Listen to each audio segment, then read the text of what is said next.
A contentious Ohio bill has ignited intense discussions on gender-affirming care for transgender people. Transgender advocate Cody Clark vehemently opposes the legislation, emphasizing worries about mandatory mental health testing impeding crucial care access. Clark underscores the positive effects of gender-affirming procedures and conveys love and support within the trans community, juxtaposing it against potential repercussions of the proposed bill. Don't miss. How does Cody Clark's experience emphasize the importance of gender-affirming care? What are the concerns raised regarding Ohio's bill on gender-affirming care? What societal challenges are highlighted within Cody's narrative about being transgender? I truly believe that the reason I am here alive talking to you today is because I got testosterone at 17 and top surgery the minute I turned 18. Gender-affirming care is much more than surgery. It is beautiful and expansive and life-saving. And in my case, after wanting it since I was 13, it meant hormones and surgery, and that's okay. If this bill gets passed, I have no doubt that it will kill and displace Ohioans. If this bill gets passed, I have no doubt that it will kill and displace Ohioans. The potential negative impacts of changes in legislation regarding gender reassignment treatment in Ohio. It emphasizes the serious consequences these policy alterations might have on the lives and well-being of individuals in the state. If I may talk about a specific part of this bill that is particularly harmful to me and my community. Page 6, lines 134 through 144. Allow me to summarize.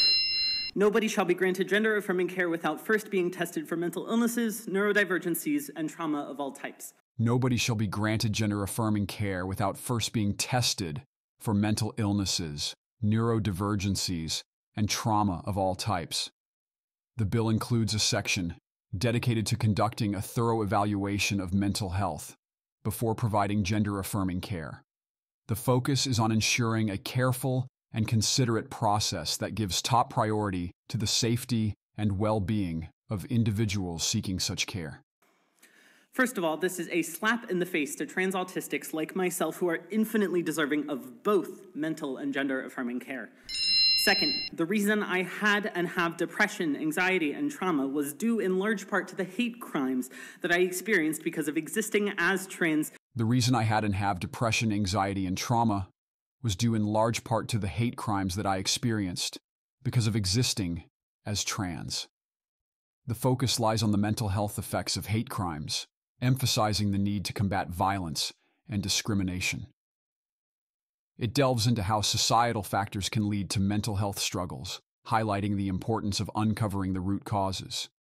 It also emphasizes that perceptions of hate crimes often arise from personal misunderstandings. In my supposedly good and accepting Catholic high school, I don't even want to tell you what I experienced for fear of triggering my friends here, but it was bad. I love being trans.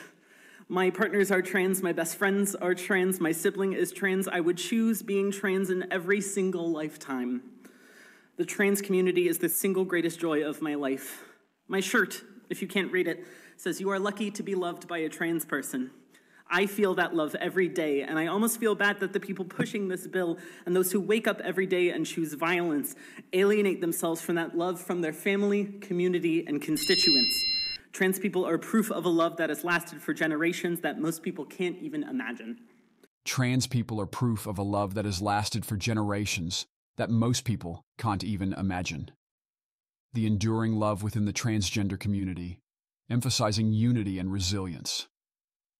It promotes a positive perspective that transcends political differences, rejects avoidance of critical issues, and encourages self-acceptance in adulthood. Public dissatisfaction is noted concerning sharing experiences with minors. The Ohio bill on gender-affirming care has sparked heated discussions on transgender rights. Cody Clark, a prominent trans community advocate, opposes the bill, particularly its mandatory mental health screenings, which he believes could hinder essential care. Clark emphasizes the life-saving impact of gender-affirming procedures and highlights the strong sense of community and love among transgender individuals. The debate highlights the clash between supporters of gender-affirming care and those endorsing legislation that could restrict access to crucial treatments. In addressing the intricacies of transgender identity and its societal repercussions, influencing individual perspectives and choices regarding gender, it's essential to acknowledge both the protective nature and potential hindrance associated with the presented bill. The bill, ostensibly a safeguard, could also be interpreted as limiting an individual's access to essential care based on their self-assessment of needs. Concerns arise regarding legislation that constrains gender-affirming care, highlighting the government's involvement in personal health care decisions. Approaches can underscore an individual's right to autonomy in defining identity and accessing necessary care, although some argue that parents prefer decisions to be deferred until adulthood. Criticism surfaces against the transgender movement's impact on parents, suggesting financial burdens due to medical interventions for their children. This concern extends to parental rights and the influence of certain movements on family dynamics. Advocates for the bill assert that mandating mental health assessments before gender-affirming care is a responsible measure ensuring the well-being of individuals receiving such care.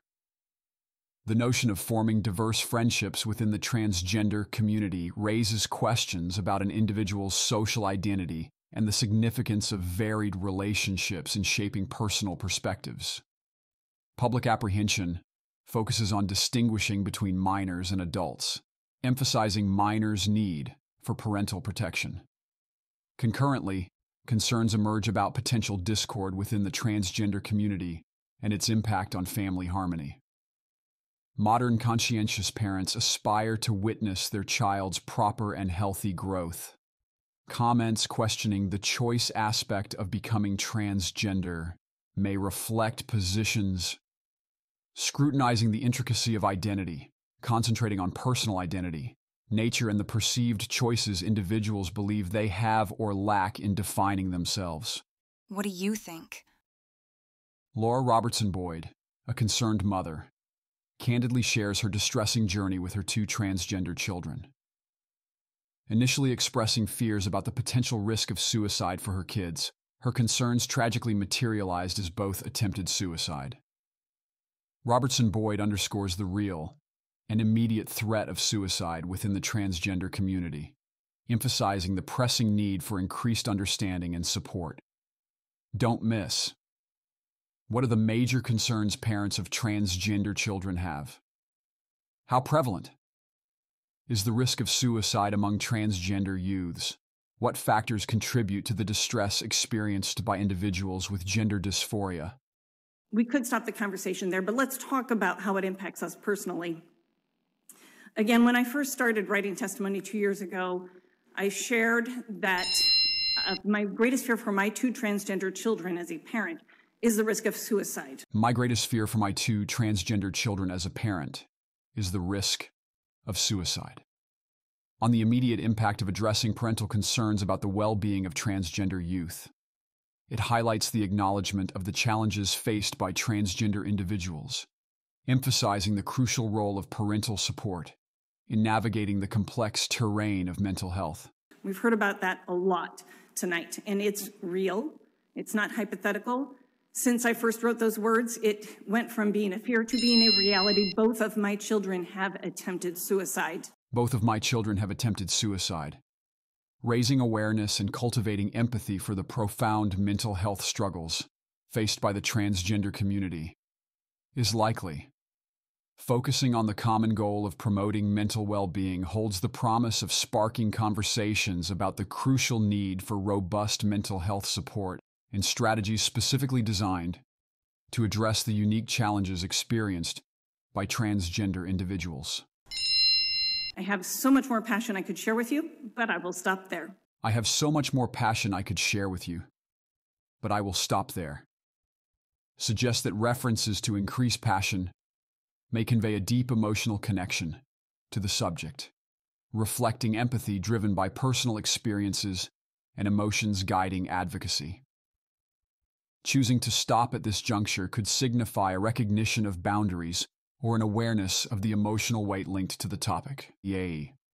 Laura Robertson Boyd shares a poignant testimony revealing the harsh challenges parents of transgender children face.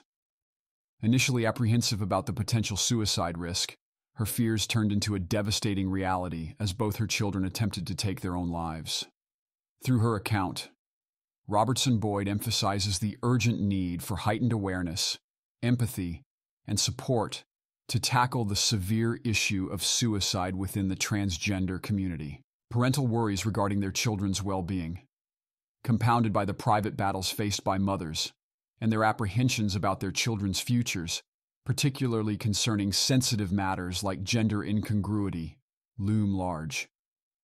Discussions delve into psychological counseling, often likening parental influence to handing a loaded gun to a child, an allegory emphasizing the weight of parental actions on a child's mental health and consequent parenting impacts.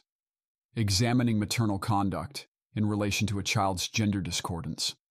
The analogy of the loaded gun may dissuade parents from assuming responsibility, relinquishing authority, thereby impacting the child's gender identity.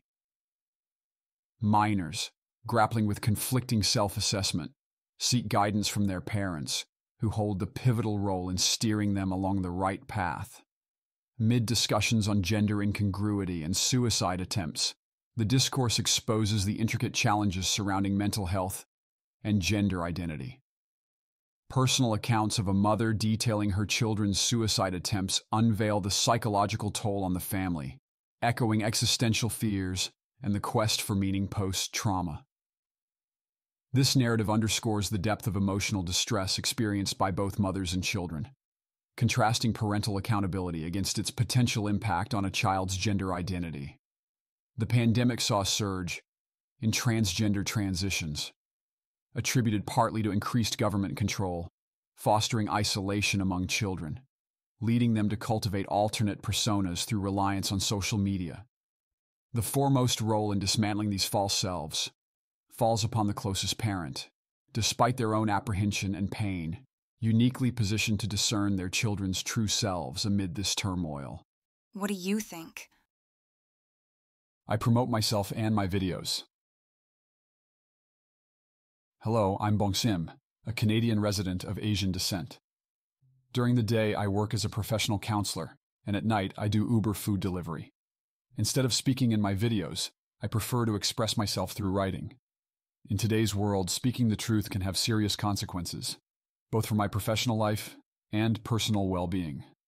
That's why I'm choosing to pen down my thoughts and using a platform to share them on my behalf. Some people find my videos uninteresting, too strict, and they even criticize the appearance of the individuals featured, including their tiredness, Asian, or perceived flaws. I understand these concerns, but I genuinely believe in the purpose behind creating these videos. Unfortunately, recent Canadian legislation has resulted in the censorship of free speech and online content, and although Google hasn't explicitly admitted their involvement, I suspect they play a part in it. Despite my efforts to monetize my content on YouTube, I haven't been able to earn any income from it. I've tried 3 times, and all my attempts were rejected. They turned me down for reasons like lacking creativity, not having a recognizable face, or not having a distinct voice.